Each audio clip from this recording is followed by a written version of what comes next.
sistema GPS, natunto ng pulisya sa Dasmariñas, Cavite ang isang nakarnat na truck. At base sa itsura ng sasakyan, sinisimulan itong chap-chapin. Wala namang naarestong suspect. Ang mainit na balita, hatid ni Haji Rieta. Muntik nang magkapira-piraso ang truck na ito na natagpuan sa isang bakanteng lote sa liblib na bahagi ng Barangay Burol sa Dasmariñas, Cavite kagabi. Nai-report ang wing van na truck na ito sa MPD Anti-Carnapping Division na nawawala pa kahapon. At dahil may GPS sa Global Positioning System ang truck, madaling nalaman ang lugar nito. Bukod sa tago ang lugar, madilim din dito lalo kapag gabi. Kaya kasamang Dasmariñas Police, tinunto ng otoridad ang lugar. Tumambad sa kanila ang nasimula ng kataying truck. According dun sa may-ari, ito ay hinire sa kanila. Tapos, pinababa si driver, hindi ko alam kung anong rason. And then yun, si driver immediately nagsumbong doon sa kanyang amo.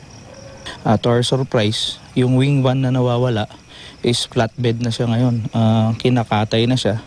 Ang kinagulat pa ng mga pulis ay nang makita ang ilan pang piyesa ng sasakyan na nagkalat sa lugar.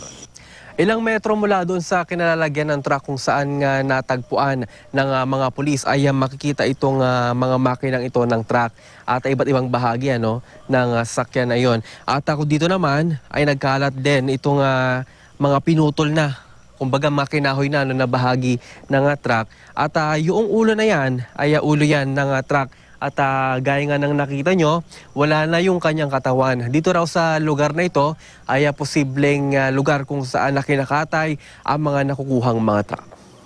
Sa loob ng bahay nakita ang ilang plaka ng sasakyan, driver's license, gadgets at ilang gamit pang mekaniko. Isang homemade din na baril ang nakita sa loob ng bahay.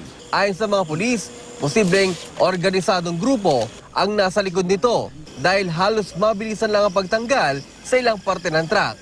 Pinag-iingat naman ng truckers dahil sa insidenteng ito. Babala na lang din doon sa ating mga na nagninegosyo ng trucking na i-advise natin na pakabitan din nila ng GPS na napakalaking tulong para ma-recover natin yung kanilang mga sasakyan if ever na manakaw or makarnat. Haji Rieta, GMA News.